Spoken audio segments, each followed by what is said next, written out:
everyone's talking about not putting their sharing of compensation in the MLS. My favorite was you take the last three numbers of the price, and that becomes the point. So if it's 1,250,000, my offer is 2.5%. I thought that one was, wow, look at that creativity. On this episode of Real Estate Insiders Unfiltered, we talk about the NAR settlement, its aftermath. We go deep on what you can and can't do on the MLS, how you're going to talk to your buyers and sellers, and more importantly, how you're going to get paid. Tune in. You talk about it privately, we talk about it publicly. This is the Real Estate Insiders Unfiltered podcast. Welcome again to the Real Estate Insiders Unfiltered podcast. I'm your host, James Dwiggins, along with my co-host, Keith Robinson, a.k.a. Crazy Uncle Keith. Yes, sir. We've had a regular back. Talk to us about Mr. Ed Zorn, what we talked about. Ed Zorn has frequent flyer miles on the pod. We're going to get him a little lapel pin or something. Look, Ed has been the consistent voice of reason on all of the class action lawsuit stuff. He crushes it again by just calming the air in the room, talking about how technically this will be done, like forms and MLSs and how those pieces will and won't fit together. We unpack all of the craziness we've heard, questions that we've been asked over the last few weeks. We answer each one of those. And then most importantly, Ed and myself a little bit, we unpack exactly how we'd approach conversation with a buyer and a seller. And how you get paid. So how you get paid. And how agents get paid in this post-lawsuit world. So it's a fantastic show. Yep. Tune in. Ed, welcome back to the podcast for the 180th time, it seems. Like if we had podcast miles like United does, he would sit in first class. I'll take it. Single. You'd get that special day. Pin that they give you when you hit status. So yes, we do appreciate you being back. It's been a slow news cycle the past few weeks, as usual. Yeah, not much.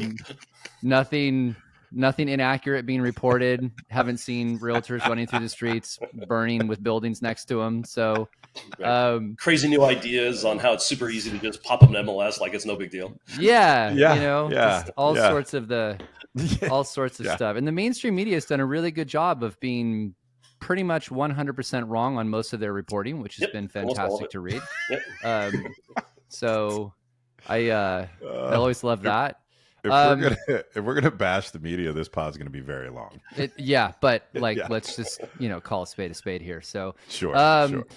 Well, so we were on, the last time we were on was the 15th, the day of the settlement, and you graciously came on to talk about what you knew after you read it. That was 2 weeks ago? I think we had a total of a half hour to actually read the document. We all were just going through the... I don't know about y'all, but that feels like 2 months ago. I can't believe that was 2 weeks ago. I guess let's just start out with, so March 15th, it's early April now. So what have we learned since then? I know there's some stuff that we didn't cover the first go around. Why don't we give the viewers and listeners a few updates on some things they need to know, and then we'll go through the laundry list of questions that we have. Sure. I think the one thing that we really didn't cover in our first kind of go around was the fact that individual agents, all of them that are realtors, are covered and released from the lawsuit. We talked about the $2 billion club, right? And how that group of brokers were not released. But the individual agents that are members of those firms, even if they're a member of the $2 billion club firm, those agents are released. And that's really important, right? That's significant because there's definitely rumblings with these copycat cases. I think a couple of them already name a couple of agents.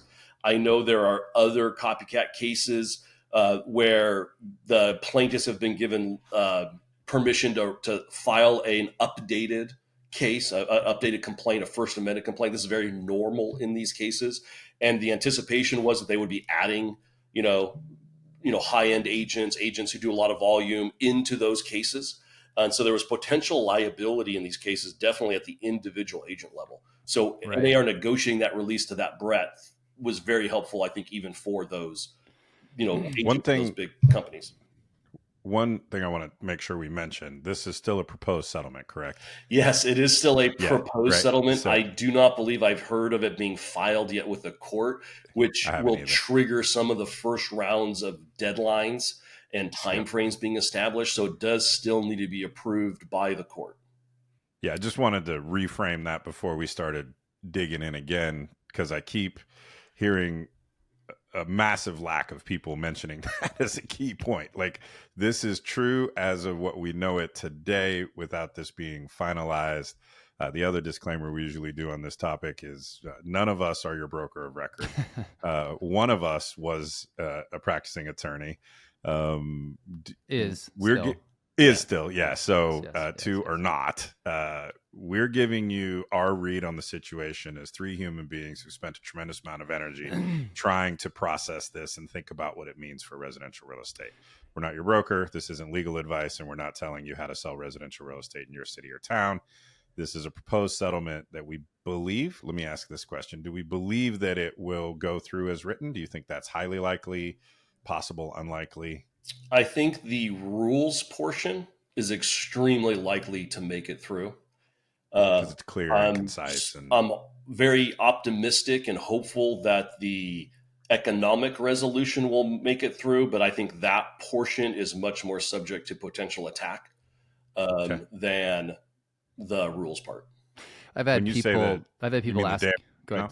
Sorry, Keith. Yeah, you mean the damages amount could get higher? Correct. Yeah. That's a great deal that NAR cut. Great deal for us in the industry. Yeah. And so because it is such a great deal, you could see maybe some outside plaintiff attorneys who have some of these copycat cases arguing that, the industry should pay a lot more money than this, especially since we have access to individual agents who are getting released.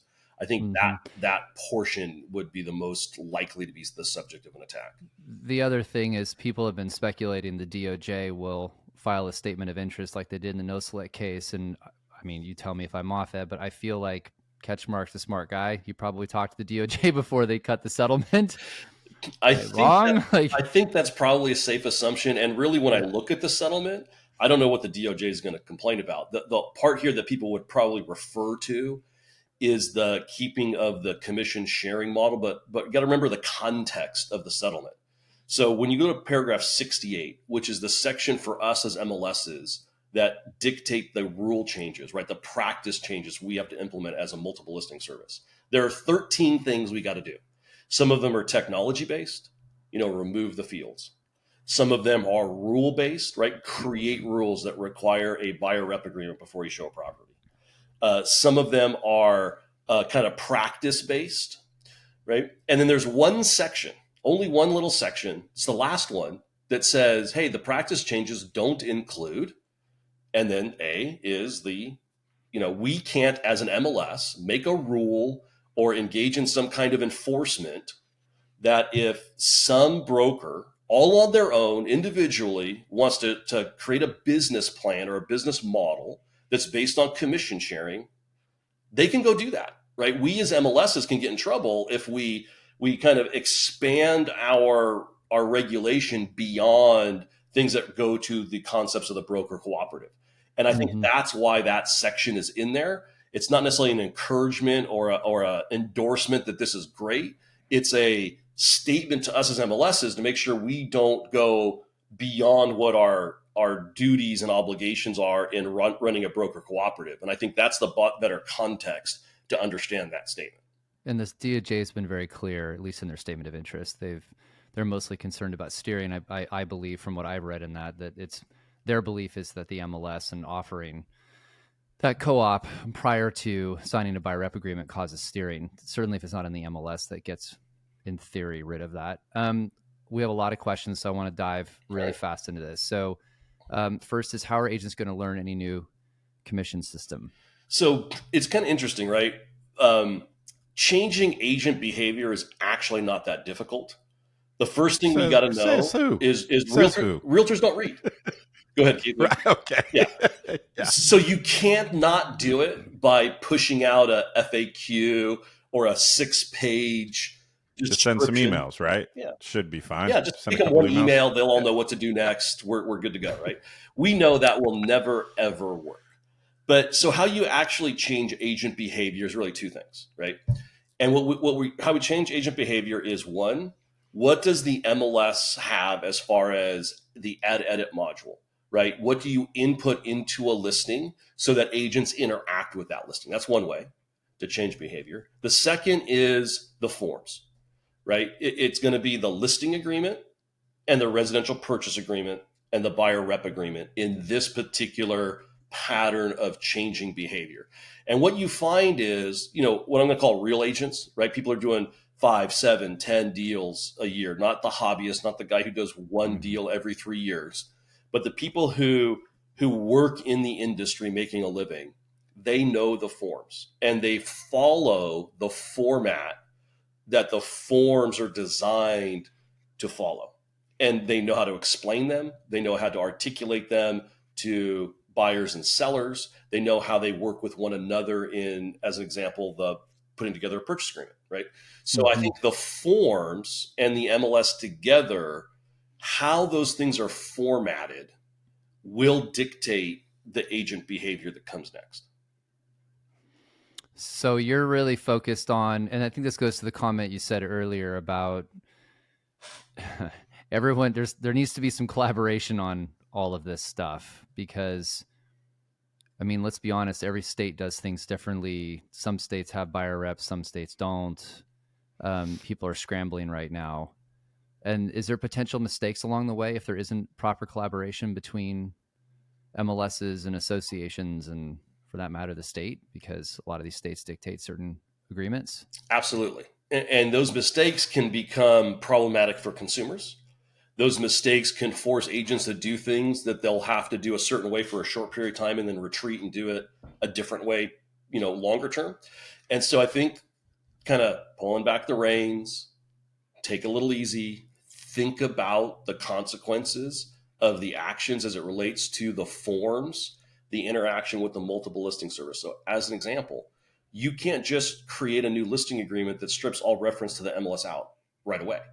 If the MLS still has a field that talks about sharing of commissions, right? You want the form, specifically the listing agreement, to support and match what is in the MLS. And this is super important to the extent that MLSs roll out a concessions field, right? So as we're going to retire the commission field, we have this new opportunity for sellers to be able to advertise the fact that they're willing to offer some kind of concession. I think another thing that MLSs can do to help this change in process would also include an opportunity where a seller who does not want to put a number or an amount in as a concession, but simply wants to invite buyers to include in their offer a potential for concession that the seller might consider, right? These Express are things a willingness. Yeah. The versus expressing a specific percentage in concession, they can express a willingness to offer some, right? Correct. But according to the practice changes, though, those provisions now need to be in a listing agreement, right? So the listing agreements should really remove the commission sharing. That's an old fossil of the past way that we know causes lots of liability. So let's just get rid of it and embrace the new consumer-centric way where the consumers negotiate. So that means listing agreements need to dump all the language of the commission sharing and instead be focused on this conversation about a concession. The listing agreement can explain the various kinds of concession, and the listing agreement can have a place then where the seller can agree to a certain concession amount that they want to put into the MLS, or give them an option to say, I don't want to put an amount, but I want to invite buyer agents to include concessions and offers, right? Do you think this will be in the, does this start in the confidential remarks, or is this going to be a checkbox like seller's offering blank or seller is open to receipt? How do you think the agent, how is this information going to get communicated to the agent? And then a follow-along question is, states vary wildly, so do MLSs and their level of sophistication and ability to make change. It's going to be a little wild westy for a little while, right? Or no? No, it doesn't have to be. It can be. There's no question it can be, but it doesn't have to be, right? If the planning is done right and the implementation goes out and makes sense. It doesn't have to be wild, wild west. So let me tell you exactly what one MLS is going to do. The California Regional MLS Board of Directors, who, let's just say, has been a little bit more forward thinking on this and has been very ready for what this is going to happen. By the way, those are not the MLSs I am referring to. Let me at least give you an example of an MLS that has been ready for this world for years. Okay. And what CRMLS is going to do is we're going to implement a concession field. It will allow a listing agent to put in a single number. It could be a % or a dollar amount. We will not permit a comment section, so there won't be comments. So, Keith, your question of, hey, did you just drop something in agent comments? The answer is no, you will not, because the practice changes in the document specifically forbid the tying of a concession to be conditioned on it being used to pay a buyer's agent. That's not allowed. So we will actually take that out of any type of agent comments. And we will have a yes/no box, like a checkbox, right? That says, if you leave the number blank, which you can do, it's not required field, you can leave it blank. But if you say yes on this drop down, we will put into your listing, seller will consider buyer concessions if included in the offer. So just a simple invitation. This is super simple to do, Keith, right? We all share the similar vendors. We don't need 1,800 ways of doing this. Yeah. And even if the seller checks that box that they aren't interested, there's nothing, we're probably going to get into this in more detail later, but there's nothing precluding me when I write my offer for asking, correct? Correct. In fact, I think I think we might as well get into it now, right? I think this. Well, I want to actually ask one question before we jump, just because we're going to go down this rabbit hole. Is there a risk of leaving the sharing of commission in those forms? Huge, right, guys? We just came out of a lawsuit where a jury found against this process of commission sharing. And keep in mind, guys, that was the liability triggering event. It was the sharing of commissions, right? Because remember what the conspiracy is. It's not the forms. It's not the fact that you can't negotiate the form. Every form in it says the rate of commissions is negotiable. That's already in every form that exists. That's simple. Right. The problem was when the seller said, I want to negotiate, they were met with the same objection from everybody, which is we share commissions. So in the current case, the Burnett case, it was we publish the commission in the MLS, and if you don't put a certain number in, people won't show your property, right? So it was the fear of potential steering. Now in the new world, James, we dropped the MLS. So cool, MLSs aren't going to get sued again. We're home free. But the practice of commission sharing will now move to pick the phone up. I call listing agent and go, what's your commission?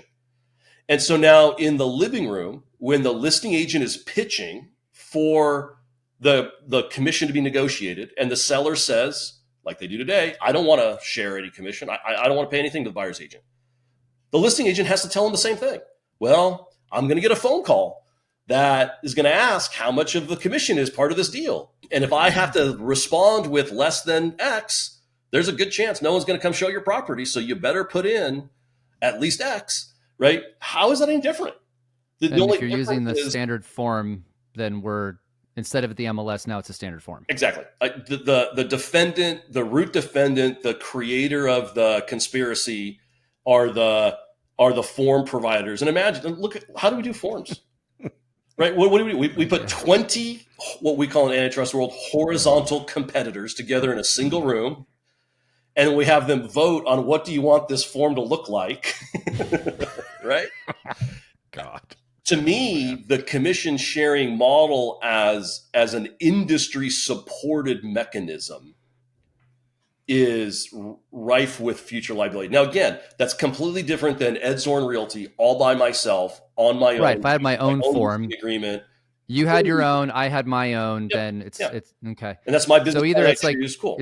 It's either 700,000 different versions of forms, or get rid of, I'm exaggerating, or get rid of that component and just go with the seller concession, and then you're removing that piece from the equation. Is that basically, I'm summarizing for you? Is that your that's an excellent summary. The point here is The benefit of commission sharing in the MLS was the transparency. It was the offer of compensation, so Which, everybody by the knew way, what the it was. DOJ wanted in their original settlement. Right. By the way, just to be clear. Yeah, exactly. And they want that gone. And it is gone under this practice. So now that the offer of compensation is gone, commission sharing serves no purpose. It's actually a barrier for buyers. It creates way more problems for buyers getting paid.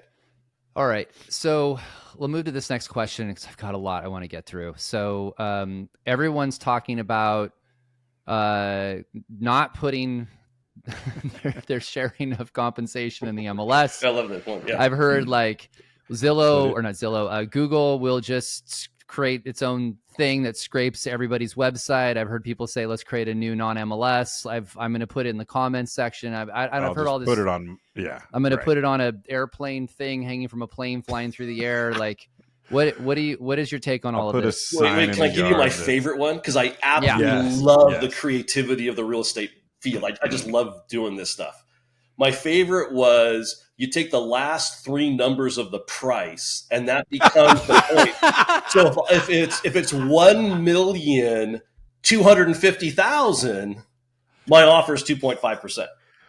I thought that one was wow. Look at that. But you wouldn't even do 250. You would do like the ones, tens, common and core hundreds, math, right? everybody. It's common core. Oh God. Wasn't that one good?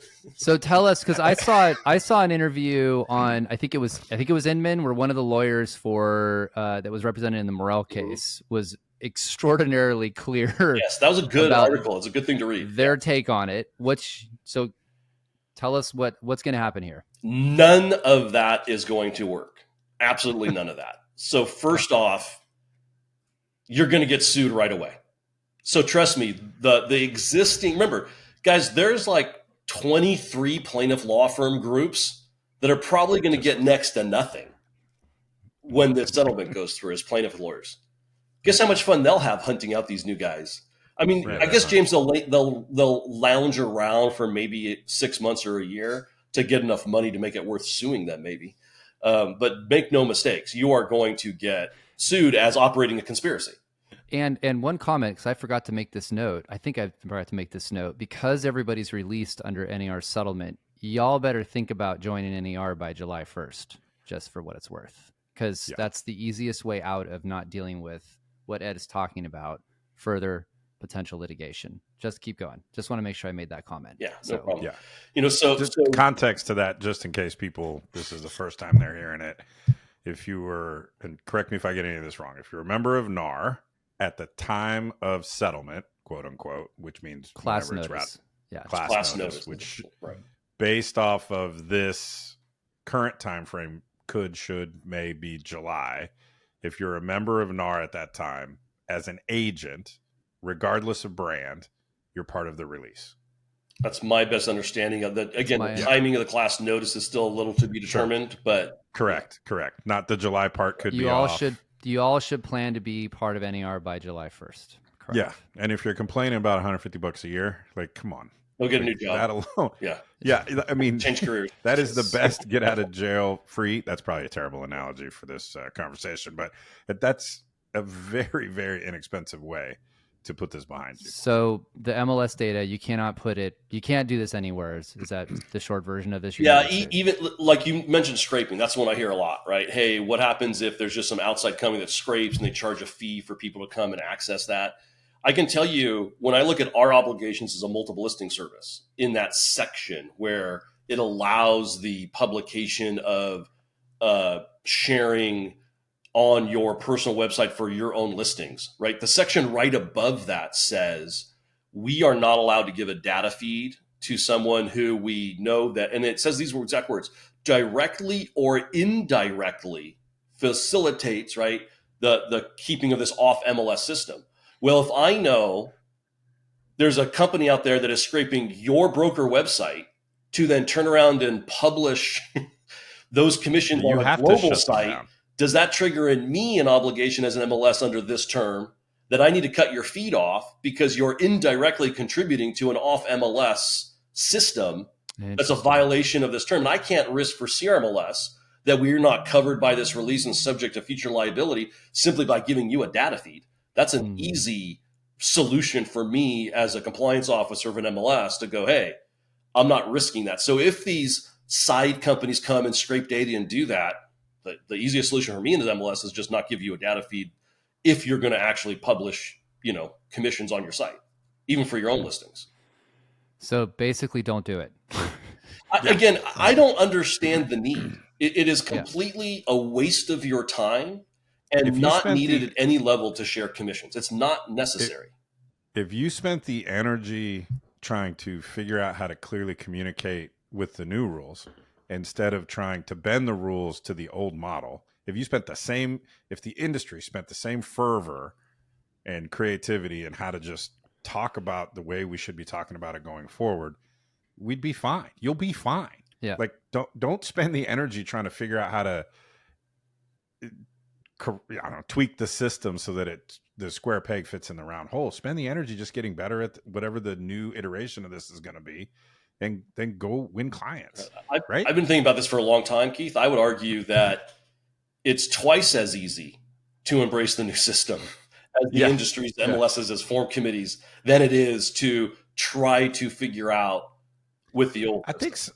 I think some of that is more an absence of clarity in the go forward, though, too. Yeah. Right? Like real estate agents, most of the good ones, they just want to know, like, tell me how to help my people and let me go serve at the highest levels. And when there isn't clarity on how we're going to do it going forward, it's kind of natural for people to spend some energy going, well, maybe we could try this, right? Maybe we could try that, because you haven't told me where the exits are the plane are yet, right? I've been flying a lot lately. You haven't told me where the exits on the plane are. So I'm going to figure out how to just, Boeing my way out of this airplane if I have to, I guess. That was a good one. You like that one? That was good. I caught that. Thanks. Yeah. Thanks. Yeah. But if you don't give me an out, I'm going to figure it out. Right. And so I think that's a component too. Can I piggyback on that, Keith? Because I think that's a great lead in. I want to combine two questions. I think that's a great start for where we should go. So my first is, how should agents approach their buyers about compensation? Follow up, because I know you're going to attach these two together anyway, is how will a buyer's agent get paid? Great. And I think it goes exactly to what Keith was just saying. So it's a great transition into this question, because this is the new path. Okay. This is the exit. This is the easy way to do it moving forward. One, as a buyer's agent, I'm going to have a conversation with my buyer right at the beginning before I show them the first property about what my fee is. I'm going to list right up front in my contract all of the 15 things I'm going to do for them and for this fee. And I'm going to explain to them that when we get to the point of putting an offer in, our offer will include a request that my fee is going to be paid by the seller if that helps the buyer. If the buyer needs help financing the fee that I'm going to get paid, we want to put it in the offer as part of the transaction and the purchase price, right? Now, if I have a client that has a couple $100,000 because they sold a home and it's maybe their third home, maybe we can have different conversations, different options. But certainly, if the processes allow for, again, this goes back to proper forms being written to make this simple, then that would be the conversation that I would have with my buyer. Then the next step you asked, James, was how do I actually get paid? And now I'm going to talk a little bit about the listing agreement, right? So it starts in the living room of the seller, where the listing agent explains, first off, here are my things I'm going to do for you and why I'm a good listing agent. And here's the fee you're going to pay just me as the listing agent, right? Nothing about the other side. And that's the number that goes into the commission field about the services that I provide. Then in the listing agreement, there should be a section that talks about concessions. And it should identify all of the various concessions that buyers may request of you. Escrow fees, title fees. Rate buy down. Rate buy down. Potential for repairs. Right? Buyer's agent commission. Exactly. And the last one, buyer agent it's commission. another Right? one All on of these the list, are in right? the concession bucket.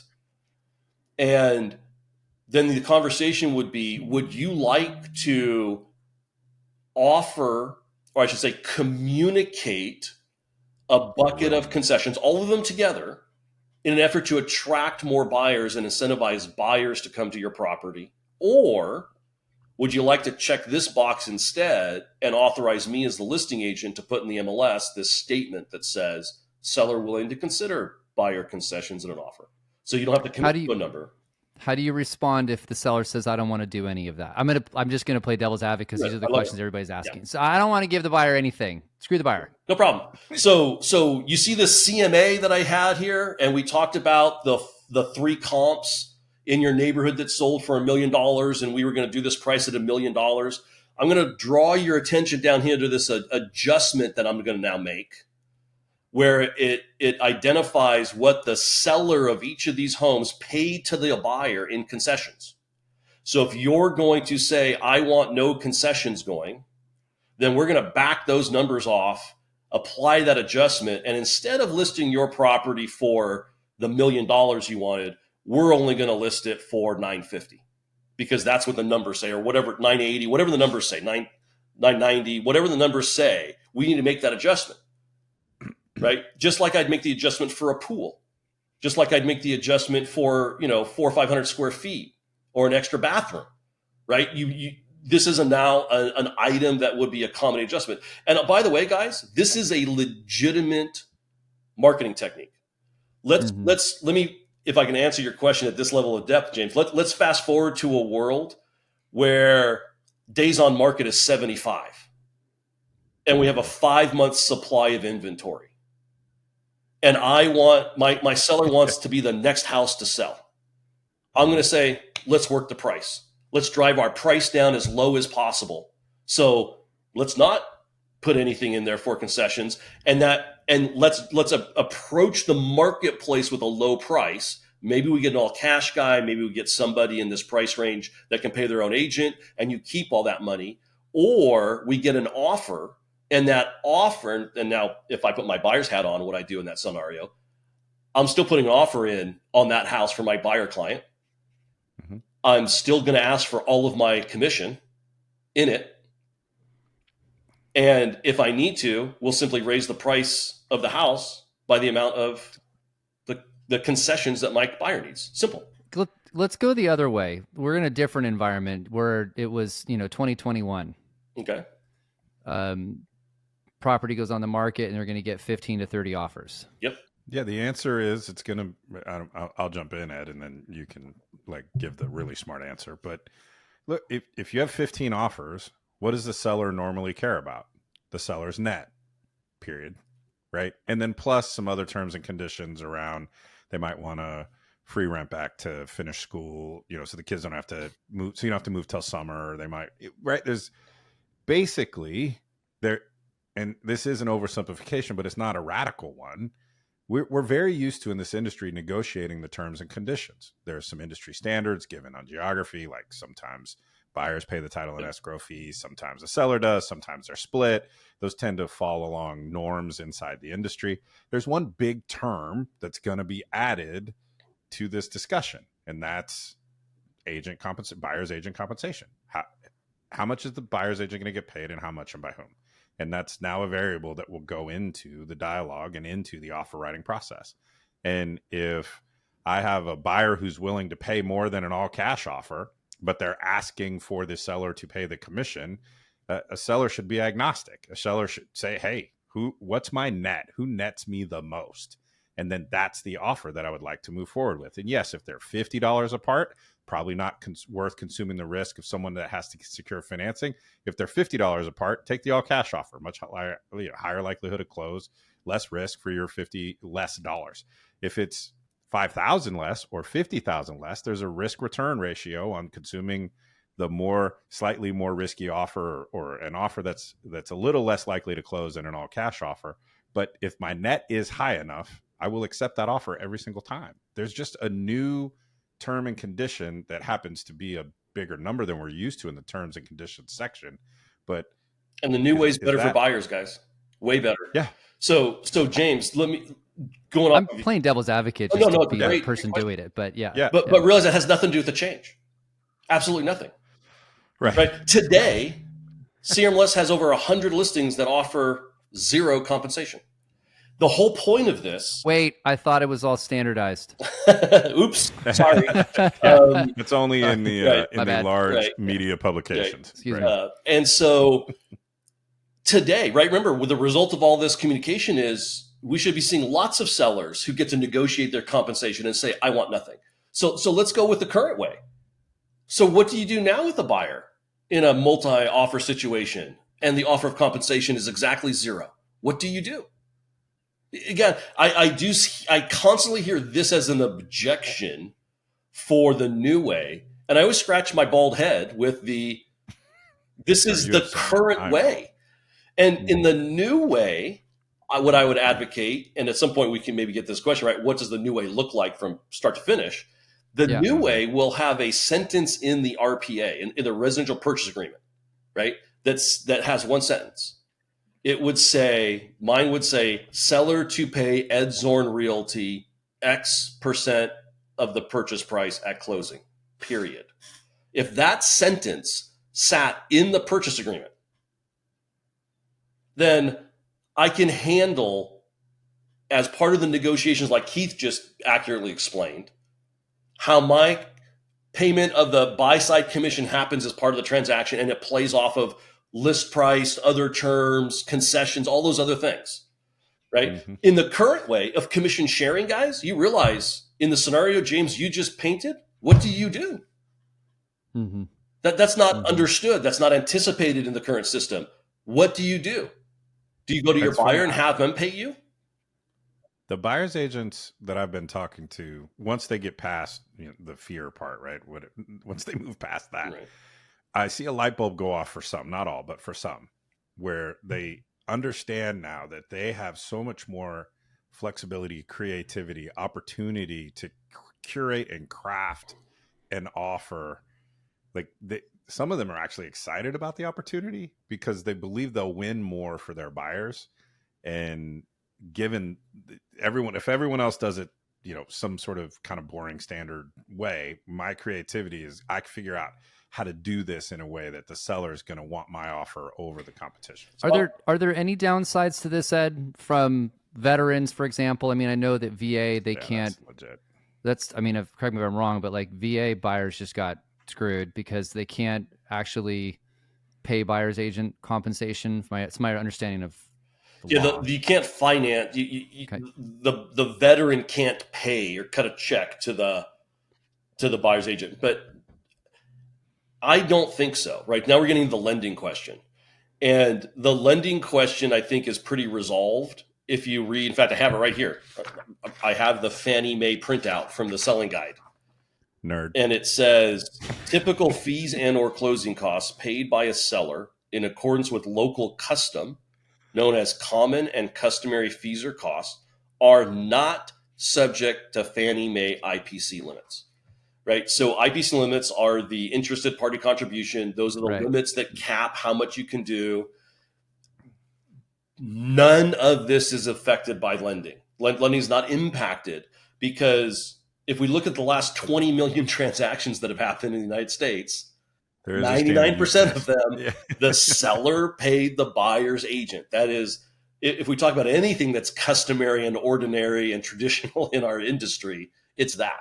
So NAR is trying to get and secure clarity, confirmation from these entities that they are not going to change their perspective or modify the rules, right? So the rules as written today should not inhibit the ability for this lending to occur.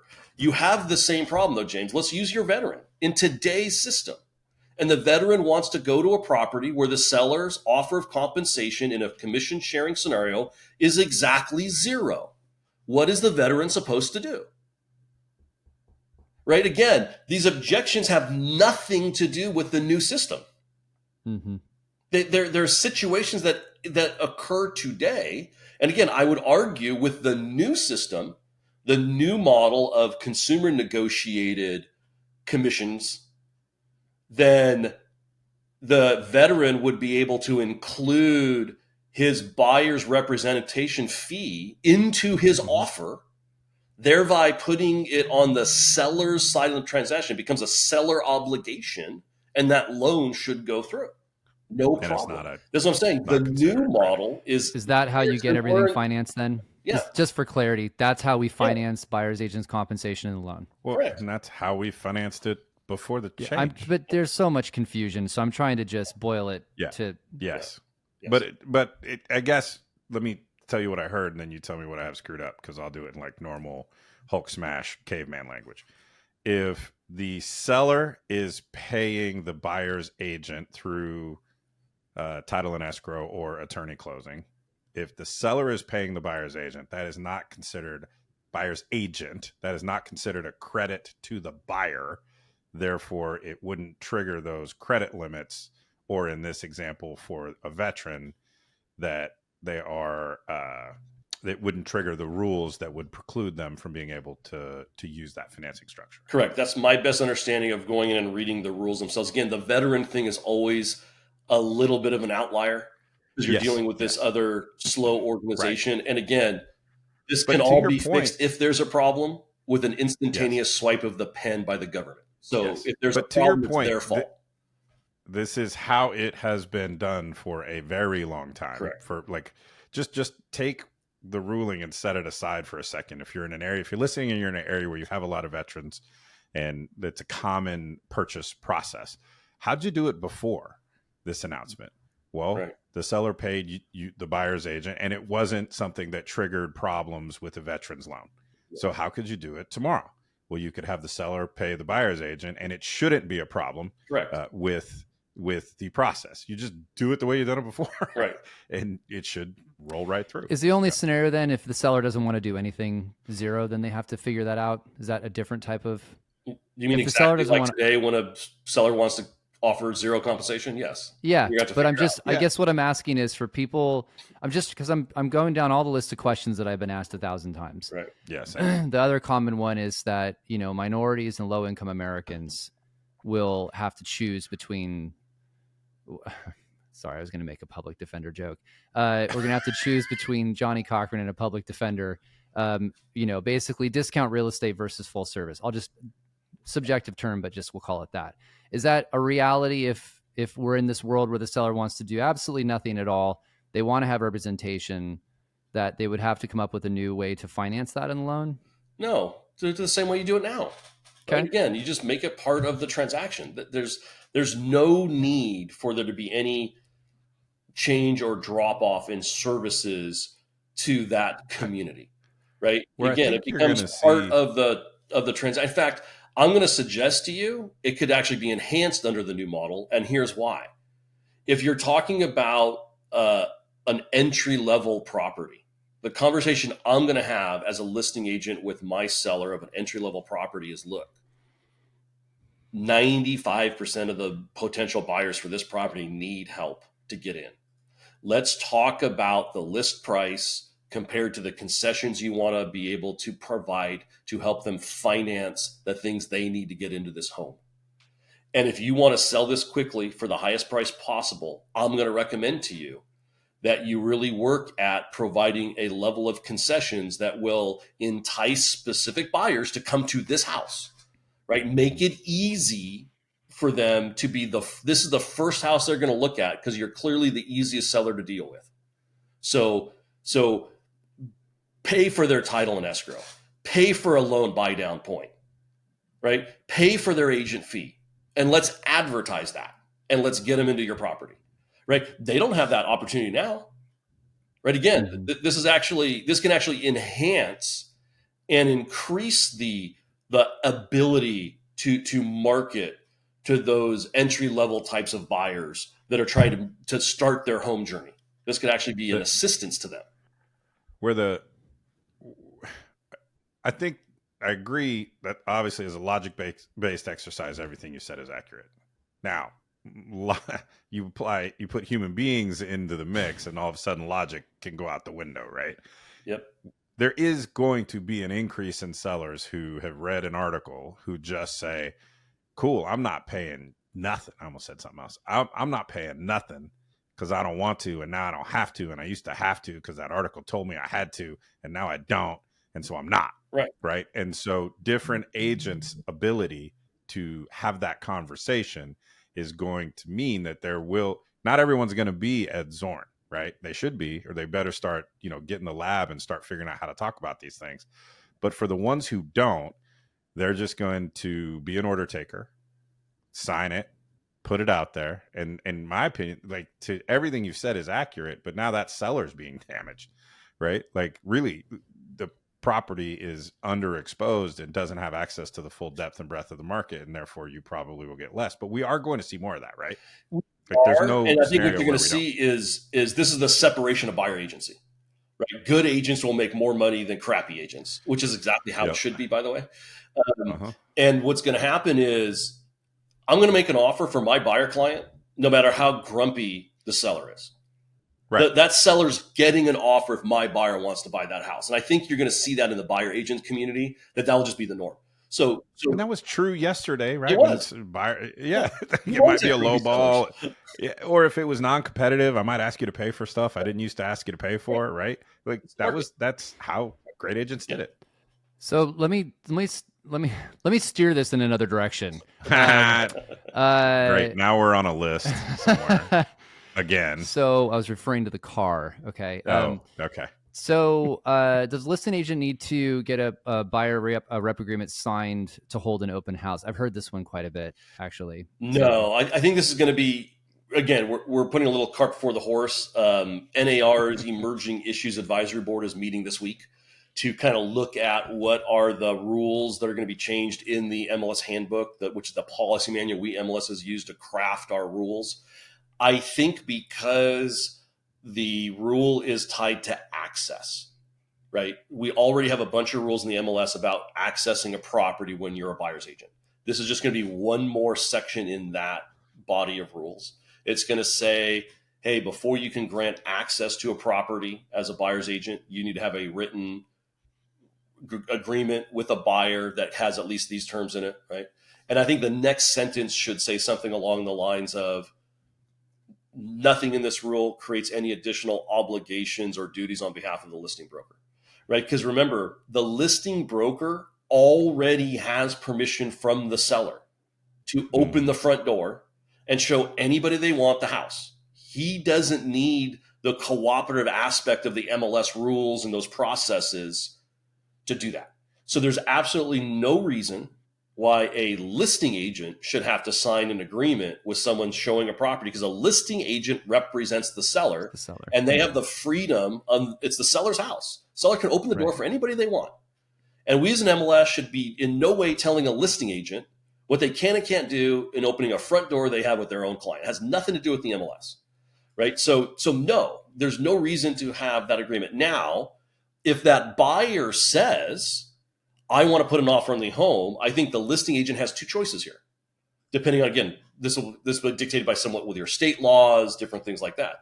But can I still represent only the seller and the buyer has no representation, right? In which case the fee I charge the seller, and maybe there's some dual rate commission issues in listing agreements where if there's an unrepresented seller, I get a different rate than a seller that's represented by an agent.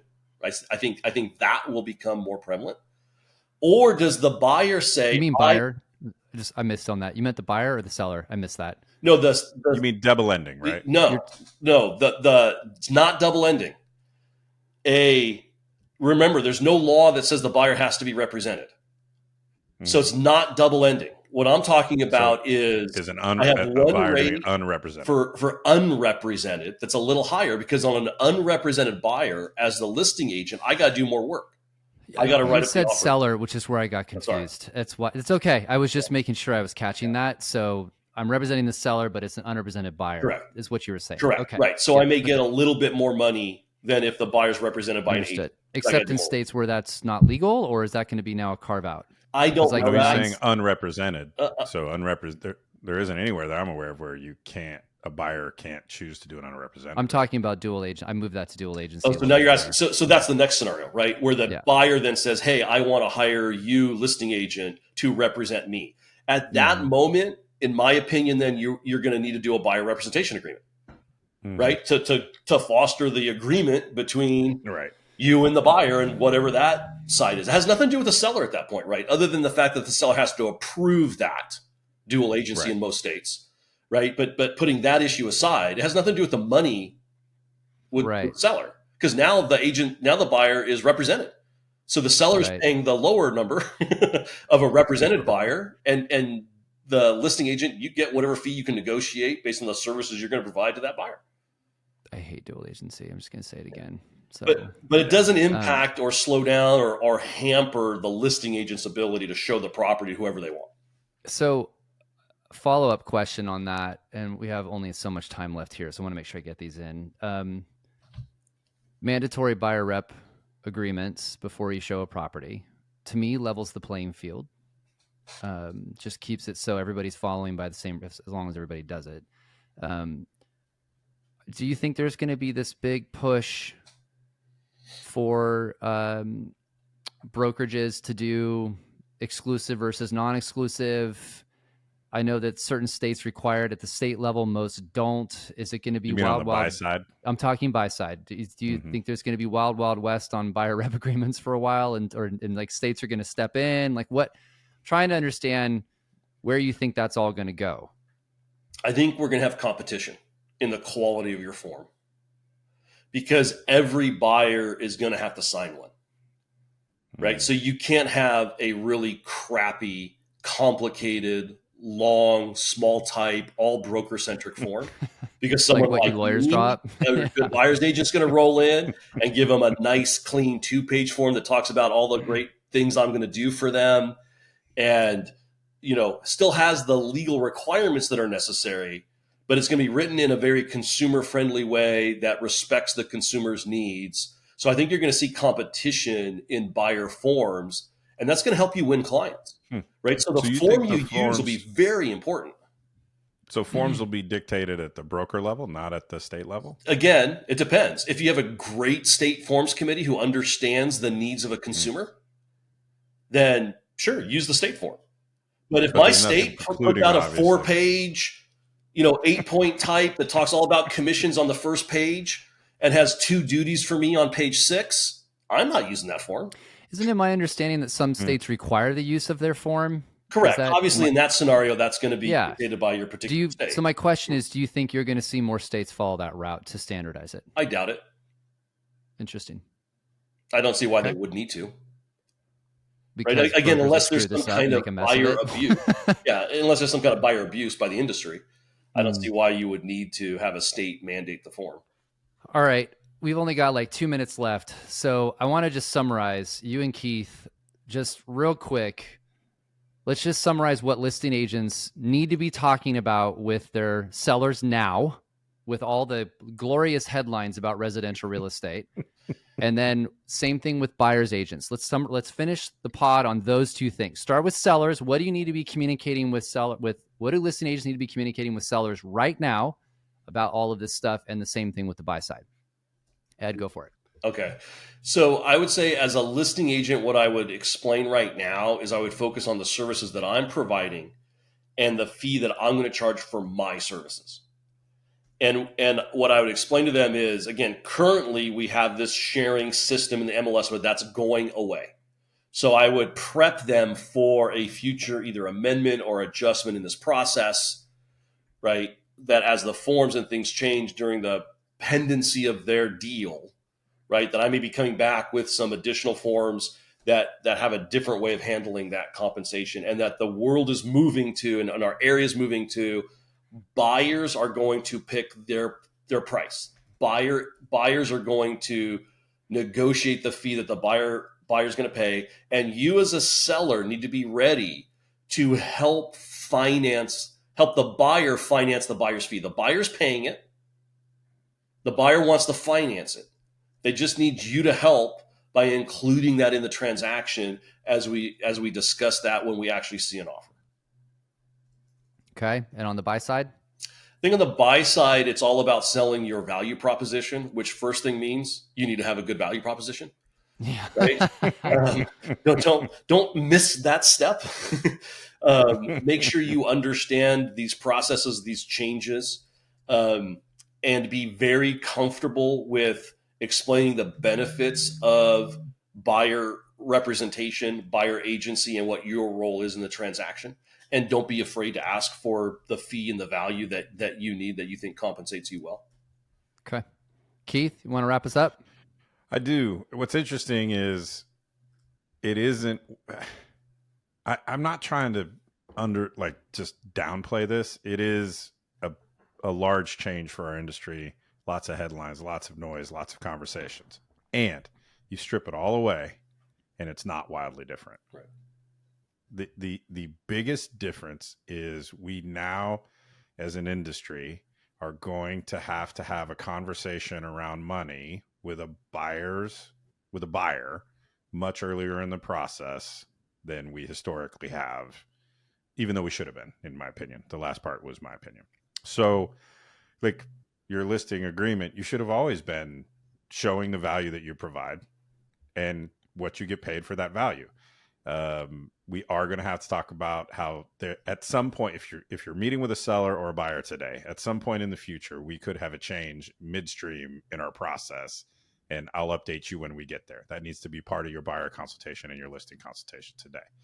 And then I think the real discussion is around for a seller, there's going to be more variation in the offer review process, Mr. and Mrs. Seller.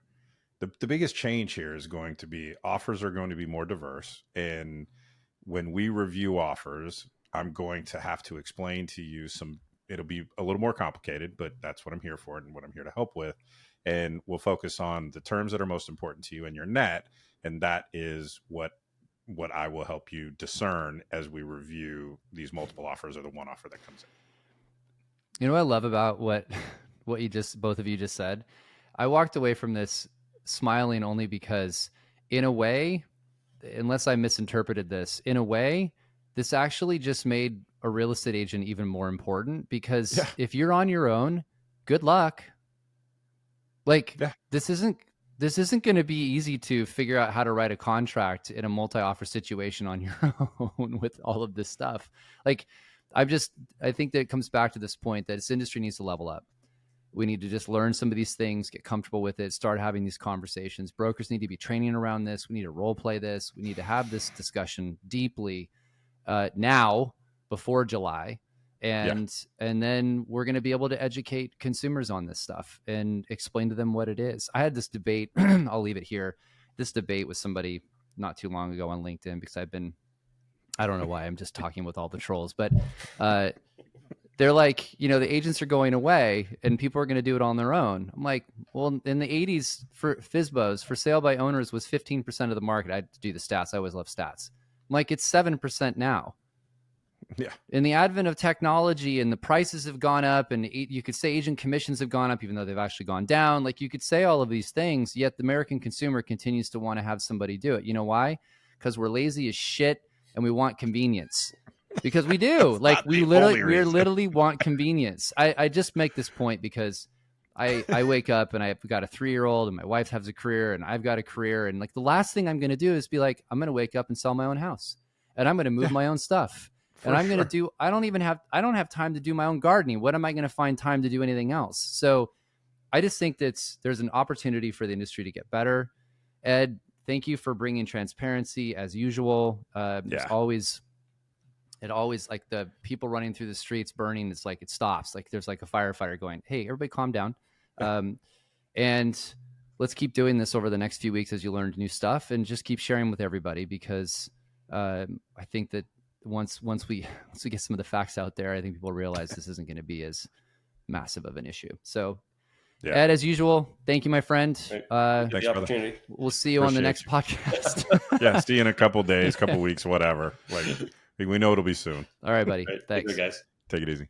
It's our job to say out loud what everybody's only thinking to themselves. It's your job to subscribe to this podcast so you never miss an episode.